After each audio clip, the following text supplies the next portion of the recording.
queridos amigos del país, muchísimas gracias por su asistencia en estas vísperas de puente, que parece que la gente lo disfruta bien y entonces empiezan con mucha antelación. Muchísimas gracias por su asistencia. Hoy vamos a empezar el ciclo sobre los cabildos insulares con motivo del centenario de los cabildos, que ha sido organizado por ASOClub y nosotros, la Real Sociedad Económica, dentro de ASOClub, con motivo del centenario, como digo, y que va a tener tres conferencias, tres actos. El de hoy, las reflexiones sobre un reglamento que cambió a Canarias, donde interviene el profesor Ramírez Muñoz. El día 23 de octubre, en el Real Club Victoria, interviene don José Mateo Díaz sobre el centenario del Cabildo y el deporte en Gran Canaria. Y el día 13 de noviembre, don Salvador Miranda Caderín interviene sobre la génesis de la hacienda cabildicia. Quería disculpar al presidente de ASOClub, que iba a estar aquí pero no ha podido, que es don Juan José Benítez de Lugo, y también a nuestro compañero de la Junta de Gobierno de la Real Sociedad Económica, don Juan Andrés Melián, que está indispuesto y que fue, como ustedes saben, vicepresidente del Cabildo de Gran Canaria entre 1995 y 1999. En la mesa con nosotros se sienta la consejera de presidencia del Cabildo de Gran Canaria, doña María Auxiliadora Pérez, a quien luego le voy a pedir que cierre el acto. Una reflexión sobre los cabildos es un buen motivo para hacer una conmemoración. Yo creo que de esta conmemoración, de esta efeméride, pueden salir reflexiones interesantes, puesto que el Cabildo, siempre siendo una institución muy cercana a la realidad insular, como ustedes saben, siempre es importante revisar si está cumpliendo sus fines de acuerdo con las circunstancias políticas, económicas y sociales de nuestra época.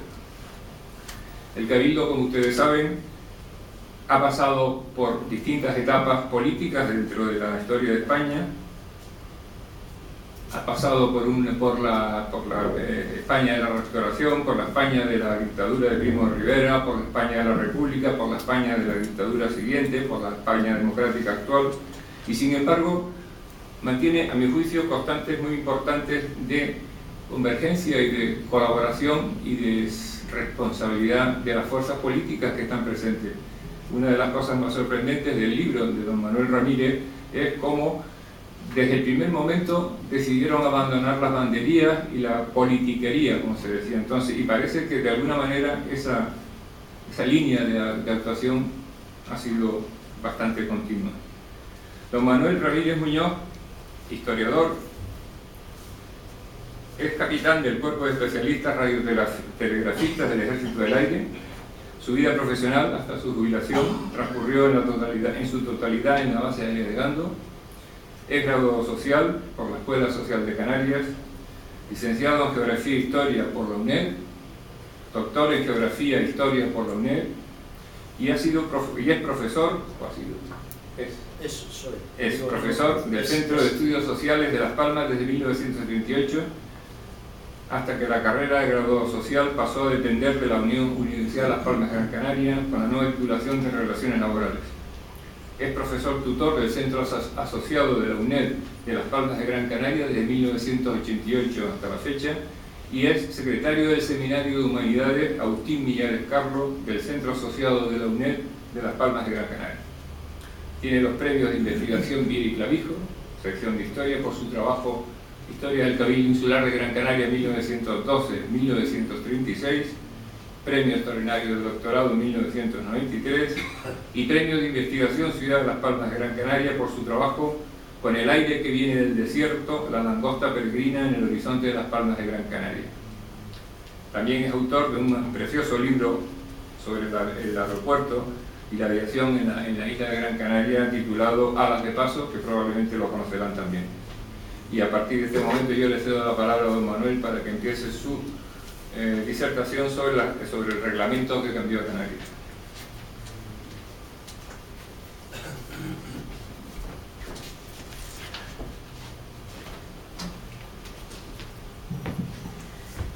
Ilustrísima señora consejera de la Presidencia del Cabildo de Gran Canaria, ilustrísimo señor director de la Real Sociedad Económica de Amigos del País, queridos consocios y amigos, señoras y señores. Hace exactamente una década, parte del título de la presente charla me sirvió para encabezar un artículo aparecido en el periódico La Provincia con motivo de cumplirse el 90 aniversario de la publicación de una normativa que iba a propiciar el desarrollo político-administrativo más novedoso para Canarias en la primera década del siglo XX. Porque el reglamento no era ni más ni menos que una máquina y lo importante era asegurarla. Le decía Felipe Basío Falcón a Leopoldo Matos. Dice, lo que importa es la máquina, asegurar la máquina, después vendrá que funcione o no. ¿Acaso convenga para ello el carácter provisional del reglamento? Pues la experiencia le dará al Consejo de Estado la mejor argumentación para exigir con éxito y de manera franca esa rueda que le falta a la máquina, donde ya existe, sobre todo en Gran Canaria, y solo hace falta acomodarla para que funcione con las demás adecuadamente. En cierto modo, el reglamento venía a aflojar la cinta del estrecho corsé administrativo impuesto por la ley de 27 de enero de 1822 que declaró a Santa Cruz de Tenerife capital con jurisdicción en todo el archipiélago. Una capitalidad a la que se creía acreedor a Las Palmas de Gran Canaria y que llenó el siglo XIX de una enconada lucha por conseguir la capitalidad, pero como no podía conseguirla, lo que intentó es desgajarla en dos mitades para así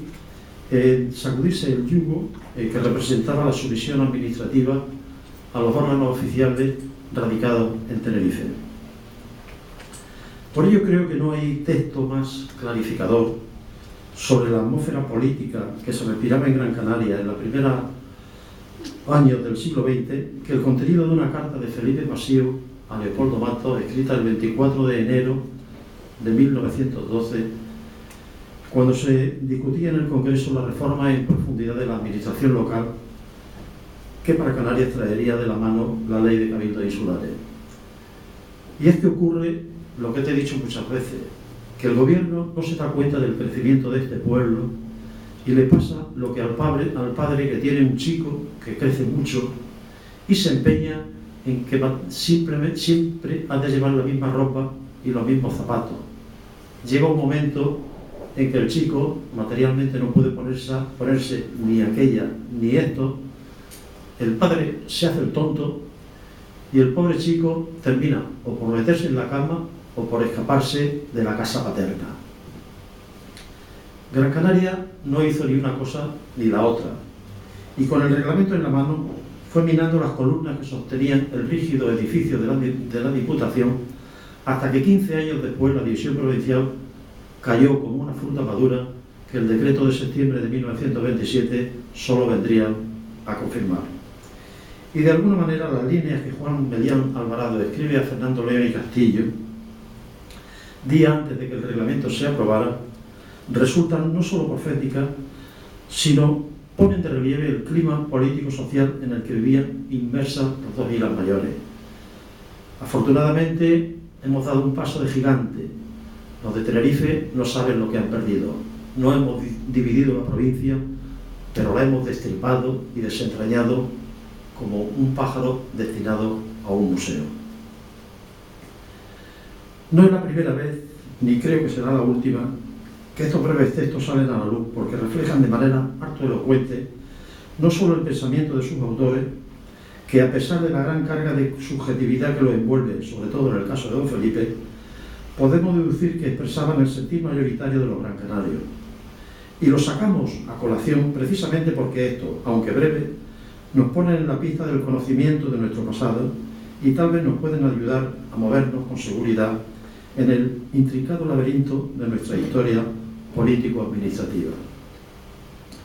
La riquísima fuente epistolar contenida en el Fondo Leopoldo Matos de nuestro archivo histórico provincial de Las Palmas,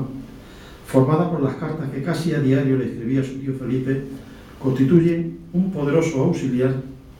que nos permite analizar los entresijos de la política, de la vida pública canaria. No solo la política local y regional, también la economía, la sociedad, los problemas domésticos, el urbanismo, etc., son analizados minuciosamente, casi con lupa, con una buena dosis de pragmatismo, por quien entre 1910 y 1917 ocupaba la alcaldía de Las Palmas de Gran Canaria, como así la ocupó entre 1881 y 1884. Que el epistolario de Felipe Masíu constituye uno de los más fieles retratos de la historia de Gran Canaria en los primeros años del siglo XX, creo que está fuera de toda duda. Junto a los grandes temas de la política nacional y de la política municipal, el tratamiento que hace don Felipe de la intrahistoria local, con sus miserias y sus grandezas, hacen de sus cartas un instrumento esencial para comprender nuestro pasado y para responder a muchas de las preguntas que hoy aún nos estamos haciendo. En esta correspondencia, inexplicablemente inédita a la fecha, salvo puntual referencia en algunos artículos, la relativa a los años 1912 y 1913, tiene un relieve especial, ya que en ella don Felipe va desgranando día a día su visión del proceso de gestación, primero de la ley y después del reglamento, para completarlo con el problema de la formación del primer cabildo, que empezaría a rodar el Domingo de Ramos de 1913. Al mismo tiempo nos permiten seguir paso a paso la feroz lucha entablada entre las dos islas mayores, ante el alcalde capitalino se mostraría como un antitinerfeñista y redento. Buena muestra de ello es su agria opinión sobre Tomás de Zárate. No dejaré de confesarte, sin que en ello intervenga la pasión, que me resulta en extremo humillante que el primer cabildo de Gran Canaria tenga que presidirlo un hijo de Tenerife que, por más que no quiera aparentarlo, no puede dejar de serlo. Tendríamos que preguntarnos si esta fue una de las muchas causas por las que el ayuntamiento, con su alcalde a la cabeza, no asistió al solemne acto de la constitución del cabildo celebrado en el Salón de Pleno. O también, como comentaba la provincia 2 días después de constituirse el cabildo, la malsana influencia de los profesionales de la política local, que no tienen otro nexo de unión que el odio más intenso, el no poderse ver juntos, ni disciplinarse, ni acatar una jefatura. Situación que le ocasionaría a don Felipe profundos quebraderos de cabeza y que con minuciosidad constante se la comenta diariamente a su sobrino. Pues bien, de este extraordinario archivo en el que el profesor Bettencourt Masíu lleva más de 2 décadas trabajando, hemos espigado algunos pasajes a fin de que nos sirvan de guía en este complicado espacio lleno de luces y sombras en el que se desarrolló y sigue desarrollándose la historia nunca fácil de las relaciones interinsulares. No es difícil encontrar a lo largo de todo el epistolario referencia a la manifiesta inquina que le profesó la vecina isla de Tenerife, que alcanza su cenit a lo largo de 1912 y cuya sola enumeración nos llevaría a un laberinto de difícil salida. El norte de Felipe Masíu era precisamente llevar a la práctica su ideario reformista y para ello precisaba de una herramienta que precisamente tenía que venir engrasada desde Tenerife, donde radicaban los centros de poder. Así, hablando de los servicios que dependían del gobierno y que estaban desatendidos a pesar de su reiteración, dice don Felipe, y lo que más rabia me da es que la mayor de las veces no se nos conceden algunas cosas, o porque Santa Cruz se atraviesa, o porque para darnos a nosotros también le tiene que dar a ellos, aunque no los necesiten. Pero esto no ensombrece para nada su protagonismo en la transformación de Las Palmas de Gran Canaria desde una ciudad decimonónica, con todas sus carencias, a una urbe moderna dotada de los servicios más esenciales. Una buena muestra de ello fue la solución al gran problema del abastecimiento de agua, para lo que tuvo que luchar contra viento y marea, a fin de asignar el suministro a una compañía extranjera en una oposición abierta a los intereses locales. El tanque de los ingleses, junto a la fábrica de cerveza La Tropical, que hoy presta un servicio insustituible, es una clara muestra de un proyecto cuyo centenario que se conmemora en esta fecha no debiera pasar inadvertido, pues contribuyó como poco a la modernidad y transformación de la ciudad gracias a la denodada lucha de don Felipe. Su epistolario fue una de las fuentes de las que se nutrió la historiadora Encarna Galván González para elaborar su magnífico trabajo sobre el abastecimiento de agua potable a las Palmas de Gran Canaria entre 1800 y 1946. Y es tan enorme el potencial informativo que ofrece don Felipe sobre la realidad canaria de principios del siglo XX que se hace difícil sintetizar unas ideas que nos sirvan de hilo conductor para movernos con paso seguro por el intrincado paisaje de nuestra historia, de una pequeña parte de esa entrañable historia que modestamente pretenden reflejar estas apretadas cuartillas. Pero lo que no se le puede negar a don Felipe es el que, aún partiendo de un innato pragmatismo, tuviera en la mente un ideario utópico de cómo sería la ciudad que él quería que fuera, algunos de cuyos proyectos, como el citado anteriormente, el Parque de las Canteras, el alcantarillado, el adoquinado de sus calles, etc., transformarían por completo a la capital Gran Canaria. Y naturalmente el esfuerzo para conseguirlo le enfrenta en ocasiones a Tenerife. Este enfrentamiento ocupa un lugar destacado en sus cartas, sobre todo en los momentos efervescentes del año 1912, que tal vez podríamos considerar como un desahogo emocional, pues por encima de todo, y como expone el historiador Juan Francisco Martín del Castillo, las cartas a Leopoldo Matos constituyen el correspondiente alegato del hombre que, necesitado de explicarse y de justificarse, utiliza de la palabra escrita en confidencia una manera segura y eficaz de explicitar un ideario pragmático, aunque no desprovisto de ilusionada proyección y esperanza.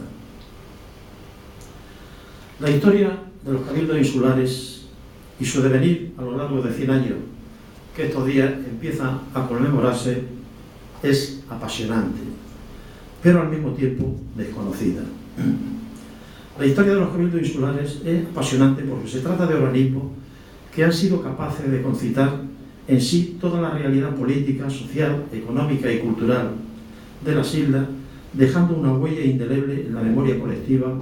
del pueblo canario. Y es al mismo tiempo relativamente desconocida, pues si en el aspecto de su gestación contamos con una parca pero estimable bibliografía, en lo que respecta a la labor del cabildo en su isla respectiva, sobre lo que ha representado en el desarrollo social, económico y cultural de la misma, es un terreno que incomprensiblemente permanece todavía virgen. ¿A qué se debe este relativo desconocimiento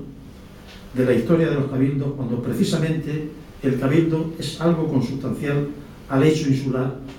y que está intrínsecamente ligado a nuestro propio devenir? Hemos nacido y crecido a la sombra del cabildo, y la idea de su influencia en todos sus aspectos está firmemente asentada en el corazón de cada isleño, de tal forma que a lo largo de nuestra vida hemos tenido como norma y costumbre mirar a los cabildos como la solución de nuestros problemas generales y fundamentalmente de aquellos que nos son profundamente peculiares, dice Conrado Grier y Bravo de Laguna. En cierta ocasión, el profesor gran canario José Miranda Guerra decía que con las cosas evidentes ocurre que todos las percibimos, pero no todos sabemos explicarlas, y la misma explicación casi nunca resulta satisfactoria. Evidencia y cercanía son pues algunas de las razones por las que la historia de los cabildos insulares está aún en ciernes. De la cuestión canaria, conocida popularmente como el pleito insular o el problema canario, se hizo eco no solo el gobierno de la nación, sino también parte de la prensa madrileña a raíz de la visita que hizo en 1906 el rey Alfonso XIII a la provincia de Canarias, y en la que estuvo como notario el conde de Romanone. En la memoria redactada a tal fin, Romanone expuso los principales problemas planteados entre las dos islas, al tiempo que aportaba algunas soluciones que fueron interpretadas en Gran Canaria como tesis divisionistas. Dentro del gran proyecto regeneracionista surgido a raíz de la crisis de 1898, el gobierno conservador de Antonio Maura hizo suyo el ideario de Francisco Silvela de hacer una revolución desde arriba para evitar que la revolución se hiciera desde abajo. Y entre los muchos proyectos de Maura, el que tuvo mayor trascendencia fue el de la Ley de Administración Local, que tenía entre sus principales objetivos resolver el problema catalán. Este proyecto preveía la creación de mancomunidades de ayuntamientos con amplias facultades de autogobierno, que para Canarias podía suponer una ventana abierta a la esperanza de solucionar su problema secular. Durante el transcurso de uno de los debates, el 5 de junio de 1907, el conde de Casavalencia expuso en el Senado la situación de Canarias y la conveniencia de evitar contiendas desagradables, otorgando de una vez la división de la provincia. Esto naturalmente provocó un clima de postura intransigente y de enfrentamiento entre Tenerife y Gran Canaria, pues si ésta sostenía a ultranza el principio divisionista, Tenerife, al tiempo que se oponía abiertamente a la división, buscó el apoyo de las restantes islas, recogiendo la incipiente idea de autonomía de las que en cierto modo estuvieron dotados los antiguos cabildos. Pero a pesar de que las noticias que se tenían en Madrid del problema canario, este fue visto con alguna indiferencia, no solo por la inestabilidad política, como consecuencia de la precariedad de los gobiernos, sino también, dice Alejandro Choranescu, por la falta de interés por riñas caseras que más bien parecían llamar a la sonrisa. Quizá el único político que intentó conocer el conflicto canario en toda su amplitud, con objeto de darle una solución distinta a la que se le había dado durante el siglo XIX, fue José Canaleja al ocupar la presidencia del Consejo de Ministros en 1910. Decía Canaleja que Canarias necesitaba por parte del Estado, del Gobierno y del Parlamento una atención cuidadosa, nada vulgar, y para Canarias tiene el mérito de haber sido uno de los pocos políticos que han intentado comprender los problemas canarios antes de buscarle solución, y sobre todo, como apunta Alejandro Choranescu, de escuchar la voz de la razón. Para Canaleja una cosa estaba clara: el régimen parlamentario de la Restauración no podría vivir sin una renovación a fondo del mismo. Es por ello que, más importante que sus problemas políticos, fue el matiz progresista que imprimió su labor y la voluntad reformista con que se enfrentó a las dos cuestiones más importantes de su gobierno: la ley de asociaciones religiosas y las mancomunidades provinciales, ya que en ambas no se debatía el triunfo o derrota de una determinada política, sino una concepción del Estado y, en este sentido, su independencia frente a los poderes fácticos. Dentro de ese gran proyecto reformista no podía pasar desapercibido el problema canario, que ante la movilización de la opinión pública insular y como consecuencia de la agudización progresiva entre Tenerife y Gran Canaria, el gobierno decidió afrontar dicho problema buscando las bases de una solución definitiva para ambos bandos antagónicos. Aquí había un antagonismo que esterilizaba los mejores deseos, llevando en cierto modo a situaciones preocupantes hasta el punto de dejar en la cuneta proyectos esenciales para el desarrollo normal de Gran Canaria. Para Leopoldo Matos, la continuación del estado de enfrentamiento desatendía por completo la solución a los grandes problemas que tenía la isla. Si seguimos en la lucha actual, ni puede trabajarse por el ensanche del puerto, ni por las carreteras, ni por el telégrafo, ni aún puede llegar el abastecimiento de agua, pues todas estas cosas requieren un repaso del espíritu colectivo que no pueden alcanzarse mientras esté estimulado por la pasión. Una opinión que tal vez pudiera haberse hecho extensa a muchos momentos decisivos de nuestra historia, incluso a los actuales. La cuestión canaria entró en vías de solución por parte del Gobierno cuando Canalejas leyó en el Congreso su proyecto de ley sobre mancomunidades provinciales el 25 de mayo de 1912. Como el primer dictamen, claramente divisionista, fue objeto de una durísima oposición, se emitió un segundo dictamen que ratificaba la unidad provincial y creaba un cabildo en cada isla, que fue aprobado tras intensísimos debates el 25 de junio de 1912 y pocos días después ratificado en el Senado definitivamente. Nacía así la Ley de Cabildos Insulares de 11 de julio de 1912,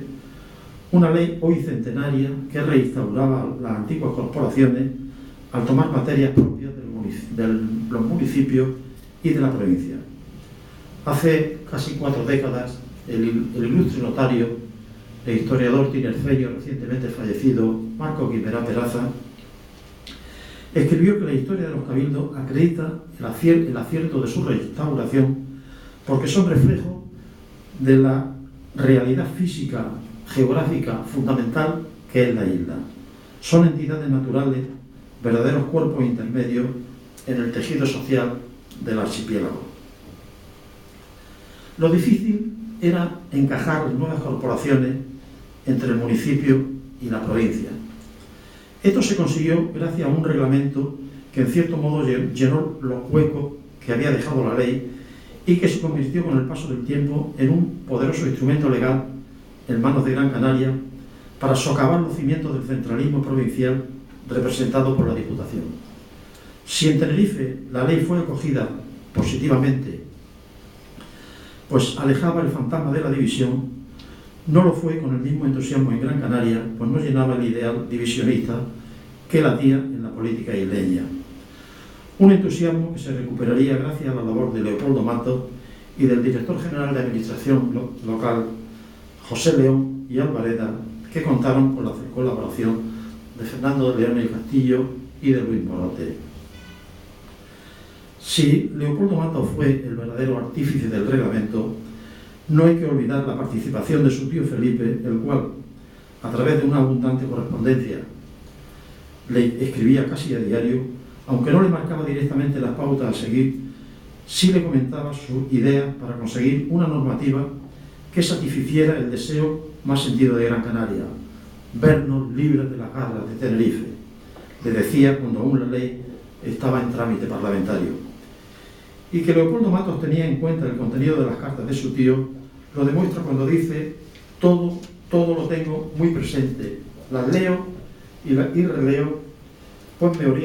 orientan porque 4 cosas veo en ellas que no las encuentro en ninguna otra: cariño, desinterés, experiencia y buena intención. Durante el transcurso de la redacción del reglamento, el estado de ánimo de Felipe osciló entre la euforia y el desencanto, pues pensaba que eso había de ser materia de continuo escamoteo por parte de los de Tenerife, que cifran sus habilidades y travesuras en conquistar lo que han perdido. Para ello le aconsejaba a su sobrino no salir de Madrid sin dejar ultimado el reglamento y, sobre todo, no te fíes de nadie ni de nadie. Leopoldo Matos sacrificó sus vacaciones veraniegas para conseguir que fuera realidad un arma que, hábilmente manejada desde Gran Canaria, pudiera dar solución al problema insular. Y es cierto que fue un arma astutamente construida, pues ese acaso convenga para él. Don Juan Andrés Melián, que está indispuesto y que fue, como ustedes saben, vicepresidente del Cabildo de Gran Canaria entre 1995 y 1999. En la mesa con nosotros se sienta la consejera de presidencia del Cabildo de Gran Canaria, doña María Auxiliadora Pérez, a quien luego le voy a pedir que cierre el acto. Una reflexión sobre los cabildos es un buen motivo para hacer una conmemoración. Yo creo que de esta conmemoración, de esta efeméride, pueden salir reflexiones importantes de